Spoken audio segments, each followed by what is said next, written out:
L'exécutif de Toyota déclare que l'objectif de 50% de véhicules électriques aux États-Unis pour 2030 est loin d'être atteint en raison de la faible demande.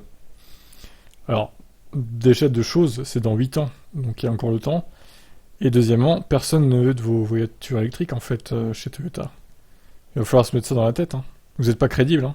Un dirigeant de Toyota Motor North America n'a pas mâché ses mots lorsqu'il a été interrogé sur l'objectif d'atteindre 50% des ventes de voitures électriques aux États-Unis d'ici 2030. Les commentaires ont été faits par Jack Hollis, vice-président des ventes de Toyota d'Amérique du Nord, qui a déclaré dans une interview avec Forbes: « Je pense pas que le marché soit prêt, je pense pas que l'infrastructure soit prête, et même si vous étiez prêt à en acheter un, et si vous pouviez vous le permettre, ils sont encore trop élevés. » En 2021, l'administration Biden a annoncé de nouveaux objectifs ambitieux pour les voitures électriques aux États-Unis. Les objectifs comprenaient l'objectif que les véhicules électriques représentent 50% des ventes à l'horizon 2030. Le consommateur n'exige pas à ce niveau. Le consommateur ne crie pas 30 ou 40% d'ici demain.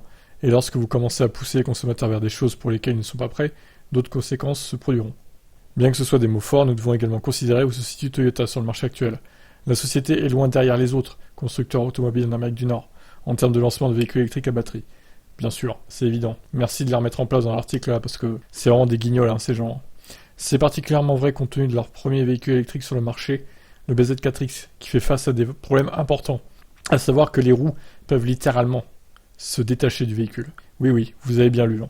Le problème est si grave que Toyota a donné la possibilité aux clients de faire racheter leur véhicule par Toyota. Et étant donné les antécédents de Toyota jusqu'à présent en matière d'électrification, nous prendrons ces commentaires avec un peu de prudence. Oh, magnifique, j'adore la conclusion. On en reparlera en 2030, de toute façon. Après, peut-être qu'il aura raison, peut-être qu'il y aura juste 40% des ventes et pas 50%. Et du coup, tout le monde dira: « Ah, mais c'est un génie, en fait, ce Jack Hollis. Il avait raison. » En tout cas, c'est pas grâce à Toyota que les pourcentages de vente de VE vont augmenter. Sur ces bonnes paroles, je vous laisse commenter. Ciao.